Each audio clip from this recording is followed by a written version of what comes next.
Hey guys, thanks for tuning in. Well, you heard Carl and Kenya, hopefully, in our previous episode. And today you're going to meet their partners, Tiger and Karina. They're amazing.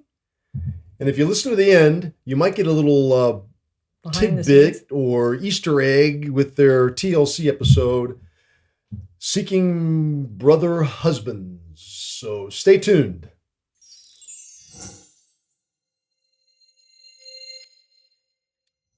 Hey everybody, John and Jackie of Open Love 101, and welcome back to part 2 of our show today.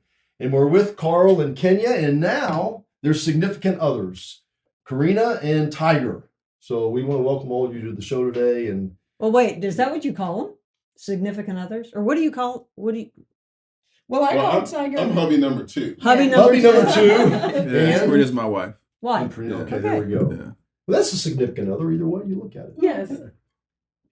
Good. We're going to unpack all this, right? So let's start with you guys. How did this happen? You want to give some of the background since you knew first? I did know first. So I saw a video of him. Someone had posted on Facebook. Actually, one of his partners had posted on Facebook. And I saw the video and I was like, so I'm going to marry that guy. What? Yeah. It was similar to really? Kenya, but I was like, I don't know how. And then, like, at that time, I didn't know about I had no concept of open relating. And so I, through watching his videos, I started seeing Kenya's videos. And she's talking about, this feminine empowerment. And I was like, wait, I might marry her. And so I joined the community. And that's when I was like, so he's got a wife and like 1,500 partners. I don't understand. And I was like, I'm going to marry him. I don't know how, like this happens, how this works. But I knew that that's what was going to happen. And where'd you live at the time? At the time, I was in Florida. I was in Orlando, Florida. And where were you guys? We were in Asheville, North Carolina. Okay. Yeah. And you saw the video. What was it on that you saw this video? I think he was doing a radio interview. Okay. And like the one thing that I remember him saying is, if you could go to a club and like get head and then go home and not get in trouble, like why wouldn't you do that? And I was like, that makes sense. That's right. Yeah. Yeah. And you said to yourself, this is the man I want to be with. And then where to go from there? You joined the group. From there, I joined. I think I posted pictures, like trying to get his attention in the group. Sexy pictures? They were sexy pictures. And he commented, but like there was no conversation. And I was a woman who was used to being pursued, so I had never initiated contact with a man. And I was like, oh, he gonna make me do it. Okay. Mm-hmm. And so I reached out to him, and I had never been so bold, but I was like, I just want you to know I'm hugely attracted to you. And he was like, really? And I was like, yes. And he was like, well, if we're ever in the same town, we should go have lunch. And I was like, where do you live? No, I was like, we're done here. That's not enough for me. Yeah. And I think it was months between that time and the next time that we really communicated. But like they were talking about having to face yourself, I knew that there was a lot just within myself that I had to deal with in order to be in a relationship with him. And so in those months, that's what I did. Really, did a lot of personal work, internal work. And then we talked one day and he was like, yeah, you need to come see me. And I was like, let me book my flight right now. Wow. And 2 weeks later, we met up in Greenville. Yeah, South Carolina. And it was over from there. Yeah. And so the love that you had seeing him in the interview was affirmed in that moment then. Yes, I ended up moving to Asheville. Wow. And so how long did you guys communicate before you two communicated? Well, I was communicating with Kenya because I was in the women's group that's within the mystery school. So she was the head facilitator, so I was already communicating with Kenya. Yes. Okay. I was already trying to pull her up through the ranks because I train women to be free women in their power. Yeah. And I just saw a lot of promise.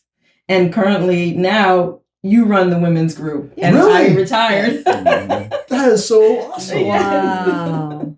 And so when you joined the women's group, did you, like, how would you describe yourself at that time, like as an individual? did you feel empowered? I mean, you said, you never chased after a man before. Is that part of that process that you got through the group? I think when I first joined the group, I knew that there was power within me, but I didn't know what it was. I couldn't really identify it, and I didn't know what to do with it. And so in joining the group, I learned how to hone in on it and, really how to wield it, how to use that power. I still haven't, initiated with any man other than him. I don't think that's just not, he's the exception. Yeah. That's just, that's not my thing. But I think in doing that and in landing here, I felt empowered. And had you ever been in a relationship like this? No, I had been with multiple men, right? And they kind of know about each other and kind of don't, but I had never just been open. Right. No. And what was that process like Weird. for you? Yeah. Like the first time, the first time that we met up, we were in Greenville. And the second time we decided to go to Asheville and stay at the house because he wanted me to see like his real life. And I hadn't met Kenya face to face yet. I think when we got to the house, like Kenya was coming out of the bathroom naked, and I was like, "Okay, cool." I'm always naked anyway. Yeah. And so I was like, "So the online matches the in person." Yeah. And then that night, like we had sex, and I was so in my head, like I she's bet. literally across the hall. Yeah. And then in the morning, she was like, she came and hugged me and was super welcoming. And I was like, this is so weird. And what was that like for you? Wonderful. But I had lots of training. I mean, Carl, as you know, just as Karina said, he just had many women. So I had lots of waking up in the morning, lots of he's sleeping with somebody else in the other room next door. So I had the training. It takes, that starts to break down the conditioning that there's something wrong here. Right. So it was just you were stepping into that for the first time. Mm-hmm. But I felt great. I thought Karina looked good. She's cute. I was like, good pick, baby. Mm-hmm. And I want to, that's a thing when you talk about conditioning, doing it over and over and over again. Yes. That's a real thing, isn't it? Yes, it is. It takes practice to be able to do this sometimes. Practice going through the feelings. Is that right? Sure. But like jogging on the treadmill, I run 5 miles a day currently. But it started with just 1 mile a day. Then I could do 2. Then, it's like you had to condition yourself, recondition from stagnation into motion, So that's the same with open relating. Some people say, I just can't even fathom that. Just like you can't fathom running 5 miles. But if you start practicing every day, put yourself there in a safer and a deeper way every time, you're going to get it. And it's going to be okay. Because it's all in here. It's all in here. Yeah. And for you, was there any, you still there women still, correct? Say again? You still see other women. Yes. Does that have an effect on you at all? Sometimes, yeah. Yeah. I am possessive. Ah. And that's something that, like I have to face within myself. But there are times when I'm like, I'll just kill everyone. And she's in the military. She's serious because she served our country. So. I was in the military for 12 and a half years. So I'm like, and I'm a good shot. Yeah. That's good to know. But, it is always, no matter what comes up, it's not the other person. And so when we have our conversations about it, I try to get to the point where I say, I know it's not you. Right. And I know that this is a thing within me that I have to deal with, a thing somewhere in me, there is healing that is necessary that hasn't taken place yet. And, he's very patient and he's very understanding and he's very empowering. And so that makes it easier to go through that. Yeah. And one of the things why I identify as open, I identify that way for many reasons as opposed to polyamorous per se. Right. But because for me, open is, well, the way I deal with one partner is going to be different than another partner. Like it's not an automatic thing, right? So for example, with Karina and I, we, because of, her being new to the lifestyle and that kind of thing, we agreed to do a don't ask, don't tell arrangement. Okay, right. So it's not like I'm talking to her about other partners and all that kind of stuff. Where Kenya and I, like, it's just open, like we can talk about whatever. But, that's because of where Kenya and I are in our relationship and what we've been through, and Karina and I are newer together. So it's just a different dynamic. So my thing is like, you have to establish a relationship that works for that particular union. You see what I'm saying? That's a great point. Yeah, and we start where we're at. And that was actually an error I made when I got married to Karina, was assuming, you know what I'm saying, like we're all at the same place, and like, no, like this is new for her. And I'm already established with a bunch of partners and been with my wife and all that kind of stuff. So we need to, establish our own thing and take our time and kind of go through the process at our own pace. Right. And having that voice to even know, to be able to articulate what it is that's the issue. Yeah, It can I be think a hard. lot of times we don't even feel safe to say this is how I'm Exactly. feeling. Exactly.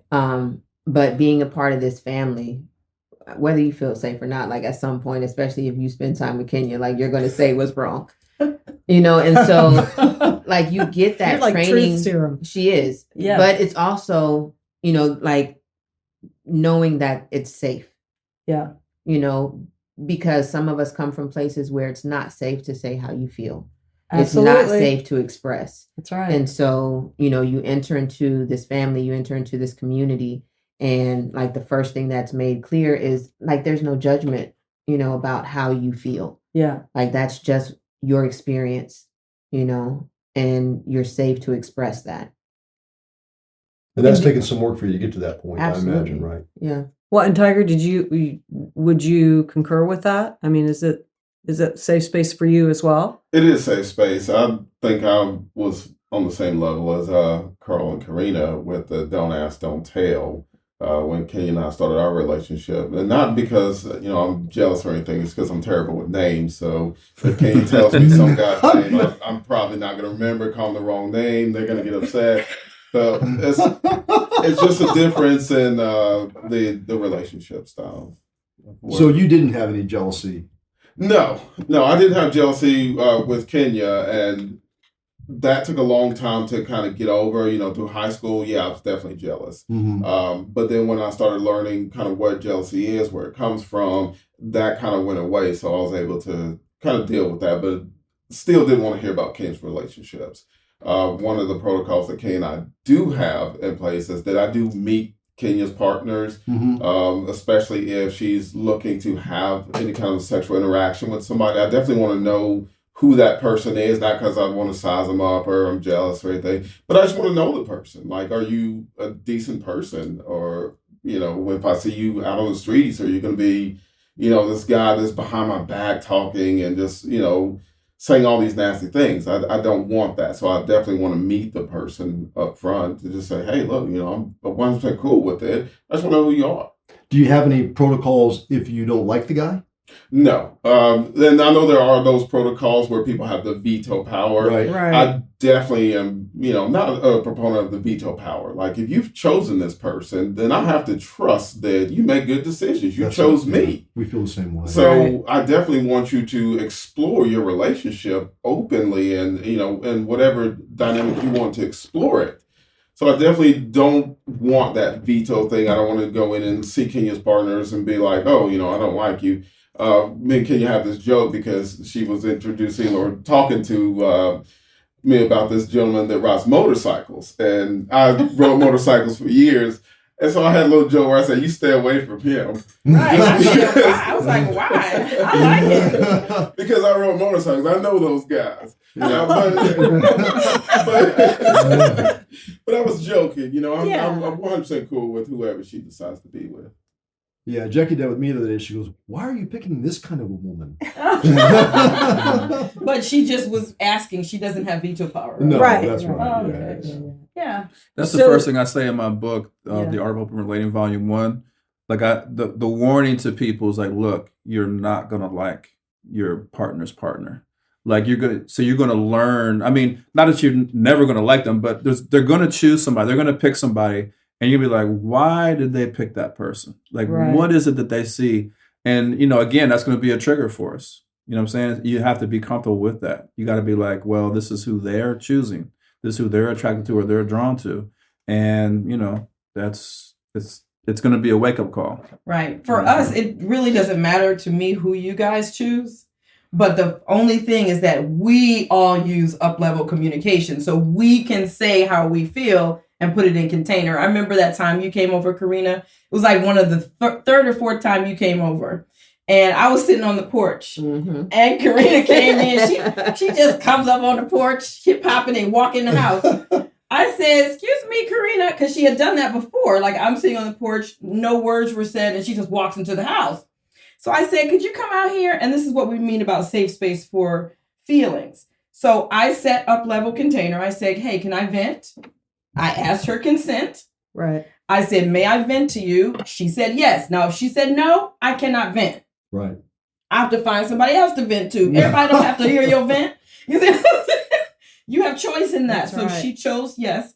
And I said, "Well, I'm at a level 8. I'm pretty high. Is it still okay?" She said yes, right? Mm-hmm. And then I said, "Well, look, this is just my ego speaking, but I don't want somebody just walking up to my house and walking in the house and not saying hello to me. This is my house." Right. And so I went there, and then she doesn't even have to think of what to say. She said, How can I support you? "Thank you for Thank sharing." you for sharing. How can I support you? Yeah. Wow. And so I say, "Oh, could you offer me empathy?" And she did. And I said, "Oh, can you offer me a simulation?" So we have 7 soothings I can ask for. And she soothed me down to a 0. Then we hugged. And I said, "Have fun." But see, what I love What about happened next that. time you came over? It's still hard for me to do the speak when we talked about that. That's Yeah. a conditioning that I have. For you. And so in us doing the up level, I was also able to do an authentic share where I told her, like, as a child, I didn't speak, Yeah. like I wasn't heard. We didn't have that space. Okay. And so, it's difficult sometimes to initiate, like that communication. And so we had that understanding. So now we'll come in and she'll just jump up and give me a hug and, Yeah. Oh. Yeah. Because I understood her background based on being able to communicate that. Most people would hold that in. Yes. And then say, "It's so hard to be in this situation. I'm so tense all the time." That's because you're not opening your mouth and sharing anything. And that's because you don't have a container and a framework to do so peacefully. Oh, I hate truths like that. But it does, but it it's does true. change who you are. And It so does. there are times now where I come in and I intentionally, make a beeline to Kenya and give her a hug and, make sure that I'm honoring her in that way that feels good to her because I know that it's triggering to not, and I know that I don't have to. Like, Right. my conditioning does not have to be my present reality. Yeah. I So- love that. I love that. Yeah, and for Rakim, or I'm sorry, Carl, when we're talking about the whole jealousy and choosing those partners, I could to imagine what he might have felt when I came into the picture because, Kenya's choice for Carl may not have been the same reasons that she chose me. And so there has to be that kind of understanding, the dynamic conversations about those things. Mm. You know what? I love what you said about you're not going to like necessarily who your partner's choosing. Yeah. And I think that that's such an honest truth.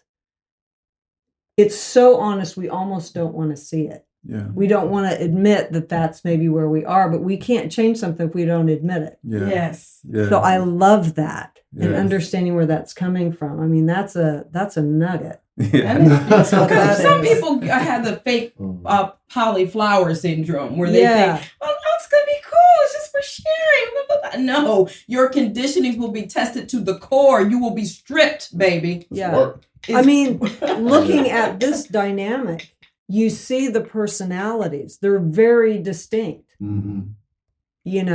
but you guys all meld together, in this way, but they're different. Yes. I can definitely see, there's a difference between these two and there's a difference between you two Mhm. and what it feeds to everybody, Yes. what it feeds for you, what it feeds for you. Yes. And not only that, to his child, to Karina's son, and to our children. Yes. So our children have all come together as well. And I love that too. Yeah. Can we talk about that Yeah, a little let's bit? do, yeah. A little bit too, because I think, the tendency with people that are in more open relationships that have children, there's this automatic lean into it's something negative. And so I want to talk about, because we saw the last episode, right? Okay. And the kids are just fantastic, right? and so supportive. And I think it's hard for some people on the outside to want to believe that that's actually true. Yeah, and give a little bit of perspective on that. The people, the couples that we deal with and coach, or talk to through our YouTube channel, are mostly couples that would probably label themselves more swinger or open relationships, and they don't want their children to know. Oh. And so we have conversations with them about how to share with your older children, at least as a start, because they're definitely afraid to talk to their younger children about something like this. We had a couple on here recently that they never shared with their children who they were, like where they were going every Friday and Saturday night, and what they did. But their children, as they got older, began to find things, and they found their mom's sexy clothes that she would wear to the club. So the questions came up, and how they dealt with it was really a beautiful way. But you guys have really a different perspective on it, and a different way that you share with your children what's going on. We would love that too. So we would like to talk about that. Sure. I believe sharing everything. I don't want to leave my child in the dark, or put my own thoughts up. Well, they're not old enough to understand what's going on or keep things secret. Kids are smart as I don't know what nowadays. Right? They are brilliant. Brilliant. They can do anything. And so they're gonna find this stuff out. It's out there. Yeah. I mean, Yeah. whether it's online, whether it's any social media apps, they're going to find the information. And I dread, my child going to school and somebody asking him a question and he doesn't have the answer. Right. And so now they get to kind of spin this narrative of what potentially is happening versus me telling them, look, this is what it is. You might get a question about it. And, here's the answer to that. Here's the truth to that. Right. So now they're empowered. They're able to go in and say, yeah, what? So what? Yeah, my parents are doing this, but what are yours doing? You don't know. Ooh. My God. Yeah. That's what we believed in the whole time. Our kids were very young when we started our blog, and a blog is online. Everybody can see it. And we've been on, Instagram since 2011 when they opened, Facebook since 2007 when they opened. And we had to let our children know what was going on. But currently, our daughter is one of the top poly coaches, and she's only 23. So because she grew up and understood the principles that we teach, she's prepared to help people in her generation. I love that. Yeah, we think, one of the big issues in relationships is that adults aren't telling children the truth about relationships. Like the most famous joke that I heard was Richard Pryor, and he said his father came to him and said, "Boy, don't you ever eat no pussy, ever." And then Richard Pryor said, "I couldn't wait to eat the pussy because my dad was wrong about everything else." And so it's like that disconnect between children and adults to me is like, everybody has to reinvent the wheel and figure stuff out on their own. But if you just talk to your children and say, well, this is the reality of relationships. Like your mother and I, our sexual passion dwindled after year 8 or whatever. You see what I'm saying? Like that happens to everybody. Or this is how we're relating now. And here's why we're doing this. So that they can at least understand what's going on and analyze for themselves. I'm totally against, leaving children in the dark about stuff. I understand why people do it. Right. And it's not just about shame all the time. Sometimes it's like, well, I don't think they're at the age to be ready for it. But when your children find out something about you from somebody else instead of from you, then it really damages that relationship. And also, they never quite can forgive you because they're like, well, what else don't I know about my mother? Yeah, don't you trust me with this Yeah, information? like why does everybody else know or other people know and they're telling me or I'm hearing from other people in school or whatever? Like it just irrevocably damages that relationship. And now they're questioning other things. So I'd rather our children hear from us and, just know what our lifestyle is and let them ask questions and that kind of thing. And one thing I do want to say, which most people don't know, if you watch the last episode or the second to last episode live, Karina's son was on there. Yeah. He was. And Karina was in my wedding. Yeah, Karina was in the wedding. She was in the Yes. last episode. Yes. What do they call when they put that in the Star Wars movie? An egg something? Easter egg. An Oh, Easter egg. yeah. She's the Yeah, Easter egg. But my 16-year-old, that's the one who they pictured on the show. He refers to Carl as his stepdad. He went on vacation with Kenya and Tiger. Yeah. Like my children know. My oldest is 26. There's no reason for him not to know. And Right. I have a 23-year-old. Like there's no reason to not tell them. But all of my children have met him, and spent time with him and talked to him, and they know.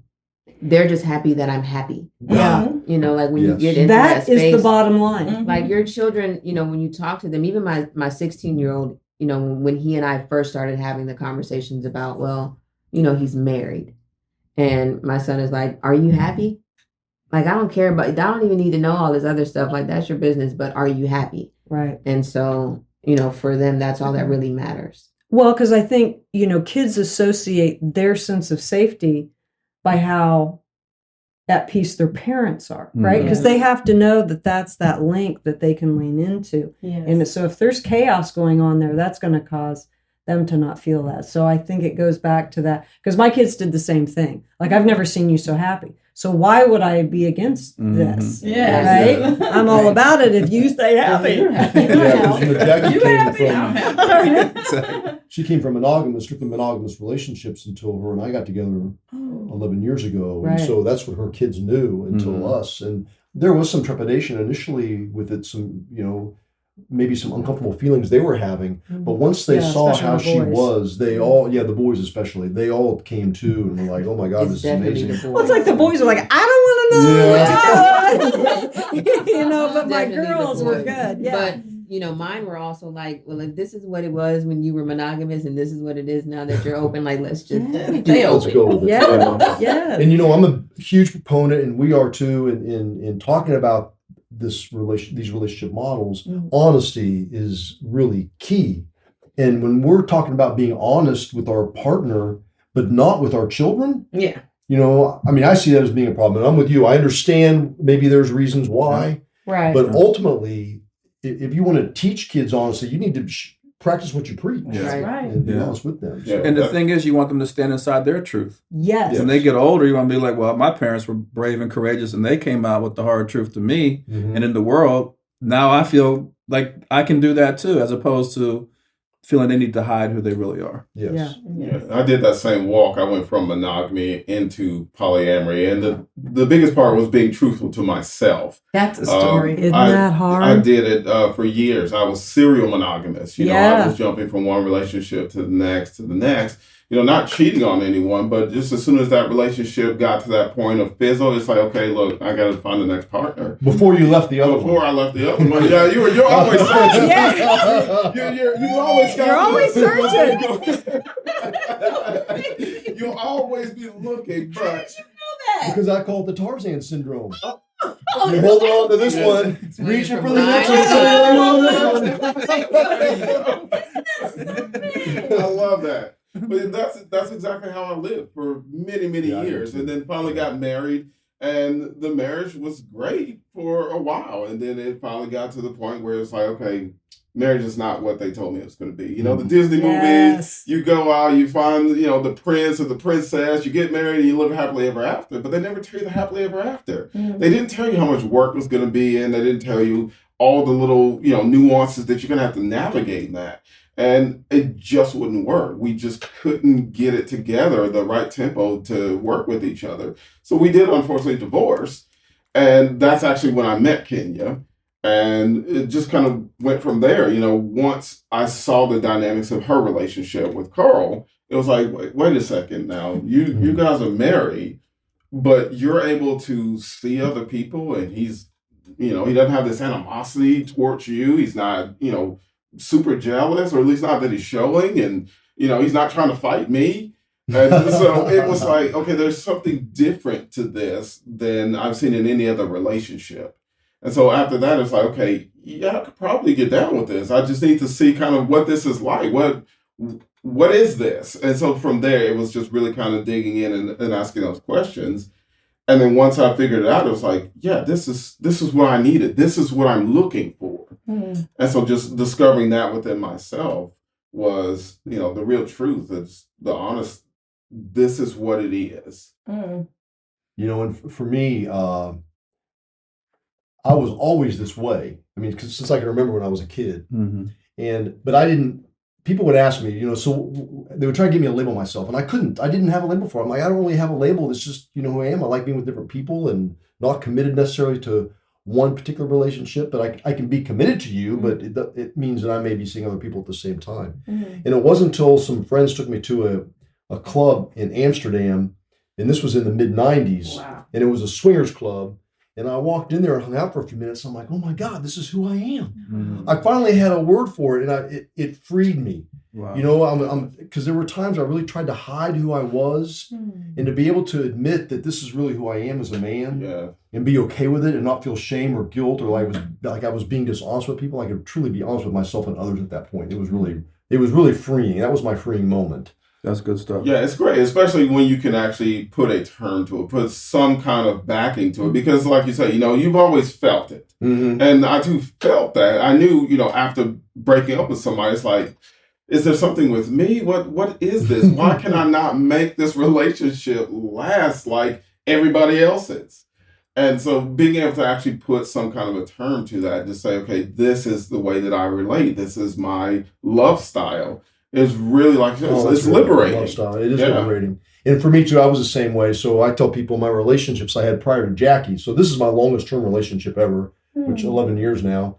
And but prior to that, it was maybe 6 months of a year, 6 months to a year of bliss and having a great time, and then another year of trying to break up or find a way to move on. Wow. And it was so frustrating. Wow, that sounds like free sexuality.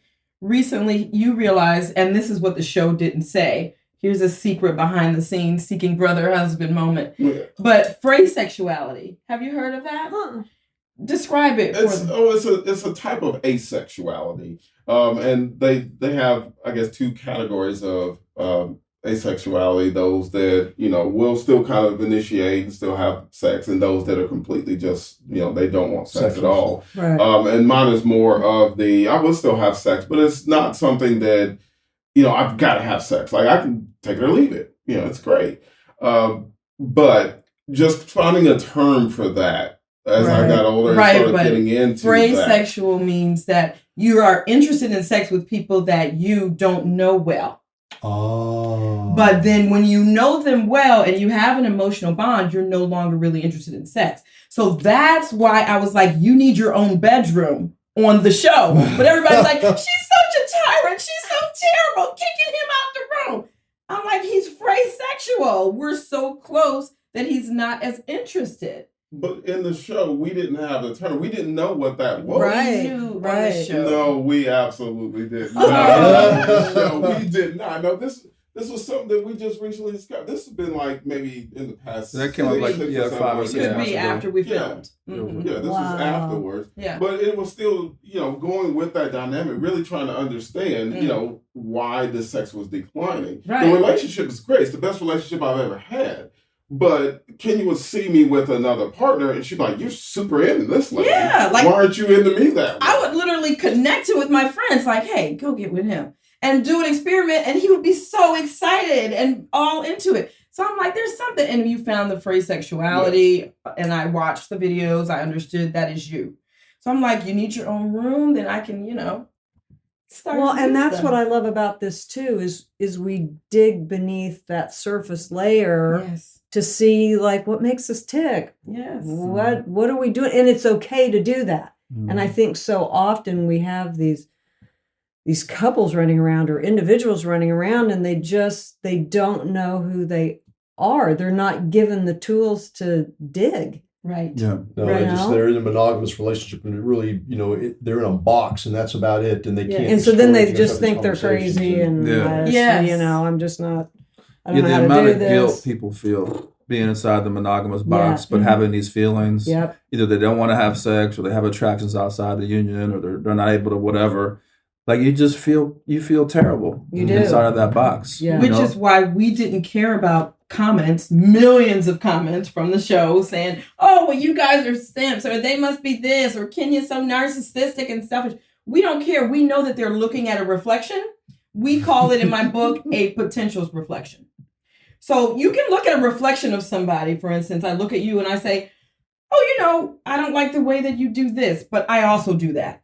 Yeah. That's a one-to-one reflection, but the mirror has many ways. So another type of reflection is looking at somebody and saying, oh my gosh, they're doing something that I want to do. That's Right. my future. Yes. Yes. And you're so triggered that they're already doing it. Yes. So I'm sorry, guys. No, it's good. And I am like him. There are definitely multiple partners, many partners I've been with. I'd had sex with them one time, maybe two, but there's no other connection than that. And so once I've had that, it's time to move on and find someone else. Right. But you know what? One thing that's important with that I think is people really need to unpack this. There's still love there. You know, it's like, I still care for that person. I still really respect this person. I still want the best for this person. Just because we only had sex once or twice doesn't mean I don't like you. Right. You know what I'm saying? Like, so love can express itself in all different types of ways. I can be with you for 50 years, a million times, or be with you once and still have that same love. Or we could be platonic and the love is there. Yes. Like, I don't like when people are trying to redefine what love actually means. You That's know, a good like, point. and that's why I'm saying, like, even like in the swinger community, I'm not a member of the community, so I don't really know, but I believe that there has to be levels of love there. But people think it can't exist if you only have sex once or you just meet somebody off cuff and never see them again. I just don't believe that. Like, why can't love exist in this small, window where you're with the person and you guys share the energy and, whatever it is, and then you can move on to something else. For sure. Even in the moment, you can Yeah, feel like that, it's still love to me. And Yeah. yet, Christina. Right. That's a different. So I had a partner for a while before Jackie, and it didn't work out. It wasn't something I could see. Neither one of us saw long term, and she's now married with children. But when I talked to her and I are best friends, and we talk on the phone together, and I truly feel love for her. Yep. And I can share that love openly in front of Jackie, and Yep. she shares it as well. It's really beautiful when you're able to live that way, and not have to hide it. God, it just. But is her husband okay with that? Yes. Oh, good. Yes. Okay. Which is Because that's a full circle. I'm a little bit now. surprised by it actually. But Yeah, because they're definitely in a very cool. strictly monogamous relationship, building a family. Yeah. And she's exposed him to things like Hippie Hollow. You know Hippie Hollow in Austin? We don't know No. any of the cool spots. Take us. You have to take us. Yeah. So it's on Lake Travis in Austin. It's a little section of the lake where you can be nude. I told you. That's all you gotta say.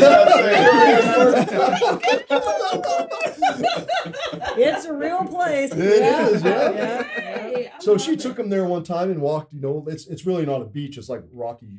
It's cliffs of Austin. The hill country there. But when you get on the water, all these boats tie up with each other, and it's just a bunch of naked people having a good time. Nice. And he was a little uncomfortable with that at the time, but I think he's coming outside of his box a little bit. So, Nice. Good. but yeah, it is so great to be able to live that way and not feel like you have to hide yourself in your feelings. Yes. Yeah. Well, we've supported lots of couples who are in the lifestyle in transitioning to polyamory, but I don't know how you guys did it, but the transition is a big thing and it takes time, years for many of our couples. It's big. We're going to talk. We lived in different states when we reconnected, because we've known each other since high school. Okay. But we reconnected 11 years ago, so obviously that's a long time after high school. Right. And I was in Florida, she was in Kansas still, where we grew up. Yeah.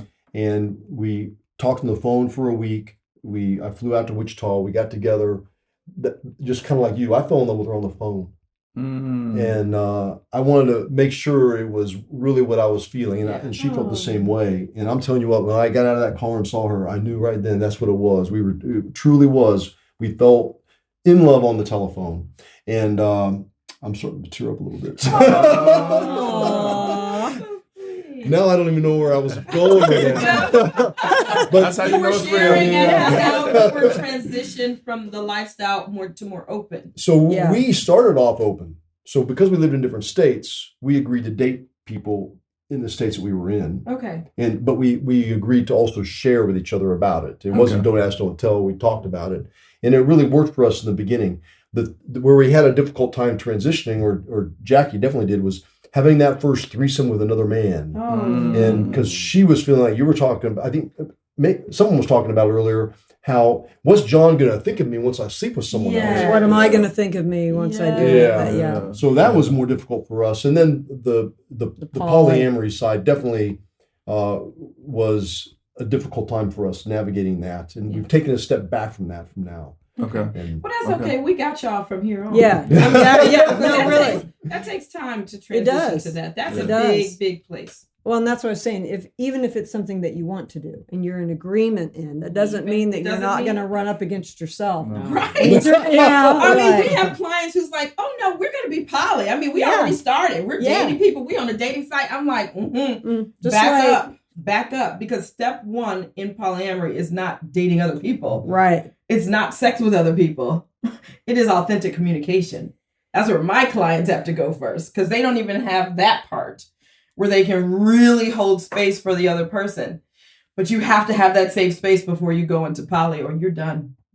So we take them through up level. It was surprising coming face to face with myself. Yeah. I'm like, oh, you have some stuff. Right. Mm-hmm. Right? Mm-hmm. Yeah. And the cool thing is we all have it. Yes. You know, like it's nothing to feel ashamed about. Like all of us, like even like Kenya and I are talking like all this stuff, but we still have the same amount of stuff everybody else has. Yeah. There's nobody on some higher level. You know what I'm saying? I got to face my shadows in the same way everybody else does. It's the same battle. Just because I know the information, because I know up levels of need, I'm going to be able to use it. You know what I'm saying? Like, no, I need to really dig in and do the analysis. So understanding that helps you have empathy for your partner and for other people. Like we really need to have a community where we can support each other through this, because we're all going through the same thing. Would you say that that's like the big message of what you guys do, or is it something different? Yeah, for me, that's the big message. Really, it's about us coming into our greatest potential, you know, and the relationships are just a tool and a vehicle to help us do that. It's not even the main thing, you know what I mean? Because at the end of whatever your belief is about life, like you want to be able to, at the end of your life, and say, hey, how did I do this incarnation? You know, before I move on to the next one, like, did I make the best of this opportunity, and did I grow and learn and have a great time and make great connections? And if you can say, yeah, I made a lot of great progress and some good choices, that's what it's about. And, you know, our partners aren't necessarily going to be there with us when we do that one last look back at our life. So to me, that's what it's about. Like, you know, we're here to have a great time and to grow and to learn and to make great connections. Let's just do the best we possibly can to do that, and not get comfortable sitting inside of our conditionings and patterns and addictions. Because it's the pleasure and comfortability we feel in that is not the real deal. The ecstasy is in the growth and the expansion. And that's why I explain to my clients is that I try to help them understand, like, look, love is something that has to be made. Meaning, and the way you do that is you grow together through these challenges. And it's hard as hell, but when you come out on the other side, you have a deeper love and connection and intimacy with your partner. Like, that's when you really feel the love. And we've been going through that a lot, you know, over the past 2 years. Mm-hmm. And we even talk about like we had a really hard time, but when we finished going through that and communicating and talking, like we're so much closer now than we were before. Yes, but you don't think that's what's going to happen. You think it's the end of the world. You think it's the end, and not the beginning. And you stay away from that. But then you go and you dig together, and then, there's another level of open communication. There's another level of closeness. There's another level of appreciation and love for each other. And then something else happens, and it's another explosion, and you're like, okay, this is really going to end this time. And then you start digging, and you're like, oh, this is where we ended up. Yeah. You know, and you get to that place where now you can trust the conflict. You know? Oh, I like that too. Yes. Now conflict. We all are trainers in our systems. You can trust the conflict now because you've gotten to the point where you trust what's going to happen, and you know, like you're going to get through it. Yeah. Not only are you going to get through it, but we have committed to doing this for life, and so I know that. Yeah, you know, this reflection of me is really ugly, but he's not going to leave. And he's going to help me, you know, find the beauty in that ugliness. You know, find the appreciation, transform it, turn it into power and magic. And so I can trust that. And every time I'm like, I can trust it more. You know, I can trust it more. I can trust it more. And so the conflicts come, and now I don't think that it's the end of the world. That's the funniest thing about the show is that people looked at Carl and I, and they said, why did they say they're not even really sexual like that? And they don't understand how many times we have hit that point and connected and reconnected. And they don't understand the sheer power and volume and strength of our union. So they're looking at it from they don't even have sex. Like, what? Yeah. It's almost like they don't want to look at it. Because that's too much of a reflection on what they're not doing. Yeah. Oh. Yeah, yeah, that's powerful. Yeah. I think like with Kenya and I, one thing we found out about our sexuality is that it really was more tantric in terms of the base of it. Yeah. So like she said, it was more crown chakra, our connection. Yeah, I see that. And it was like, we've always really used sex as a manifestation tool. Like I remember I messaged you yesterday about the contract. I said, let me see the contract. And, you know, the last time we had like a real powerful tantric experience was like right before we actually got the call from TLC, like we want to move forward with the show. So we've always manifested that way. Wow. So when we've had sex inside that context, that's when it's been the best for us. You know, as opposed to I think with her and Tiger, you know, like they just had like a more visceral, you know, and they still did the same thing. Like they manifested and created using their sexual connection too. But it was just like we had to stay within like what's our thing and not let people define that for us. You see what I'm saying? Well, that's what the 9 Expressions of Love is about. That's a book that I would highly advise for people who, the 9 Expressions, that is a book where Carl and I just talk about those 9 different types of love. And it is so really good. Yeah. It's kept us together a long time. Well, and I love that you have taken those teachings and you're sharing them. Yeah. Right? You're helping other people grow through the growth that you guys have experienced. And then you did the show. And so you're helping people see what that looks like. Yes. Right? Yes. You know, and you know, in a lot of ways, what you showed was kind of boring because you're just that's what everybody said. It was couples, like, this is you know, boring. You know, we were like, this is our life, though. We don't have any like. Right. Well, because it's just you're just like any other couple. Yeah. Oh, John's like, you've been here, you heard of this. We're like, we don't know. Right. Like, we're vanilla. We're vanilla. John don't have to introduce us to the pond. Like, people would come to our house. You know, this was like when we lived on Bland Street. People would come to our house, like, think we're going to turn up, like, wild sex parties. And then they'd be like a day or two and like, what's happening? Like, you gonna do anything? We cooking, we raising kids, we writing books, paying bills. Check out the trial. Like, what I know, right? It's almost like I'm naked. I mean, that's a thing. That is a thing. Jesus. Invite me over soon, please.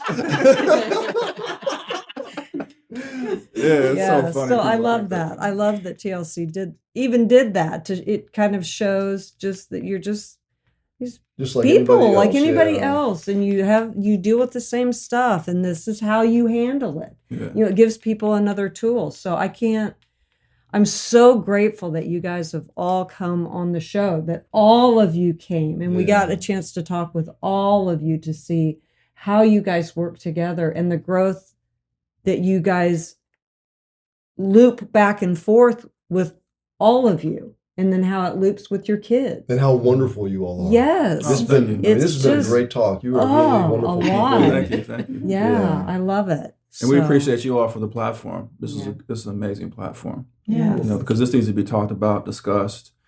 You know, people need to learn and have someplace they can go and have a place to hear the real discussions. You know, because it takes time. Like I said, we didn't have any examples when we were entering into this whole lifestyle. And we felt the same way. That's why we're out there too. Yeah. So, and if people need to find you guys, or they have a desire to find and learn more, how do they go about doing that? Yeah, you can go to Progressive Love Academy on Instagram and progressiveloveacademy.com. Yeah. And that will lead you to Carl's pages and Karina's pages and Tiger's pages. Yeah. Nice. All of y'all have stuff. Well, we all work together. We all work for our company. We don't have. Nice. We just do want to ask a favor of your listening audience. If they watch Seeking Brother Husbands, go to TLC. Which camera am I looking at? Go to TLC and let them know that you would like to see more of Carl, Kenya, and Tiger, because they really do take comments seriously. Okay. And let them know that you'd like to see Karina as well. We're looking to do a slightly different series next time and show all of our partnerships and how they really work, and our clients and how we coach these relationships. Well, I know we'd love to see more, so we'll definitely do that too. And thank you. Yeah. And we want to thank you all for joining us today. We really appreciate you guys being here. Thank you very much. And sign up for our email list at openlove101.com. We'll let you know about the upcoming videos and blogs and articles that we're writing, anything else that's going on in our world. Thanks for being here. See ya. Dang, I learned a lot from that video. Subscribe, and you can learn a lot more.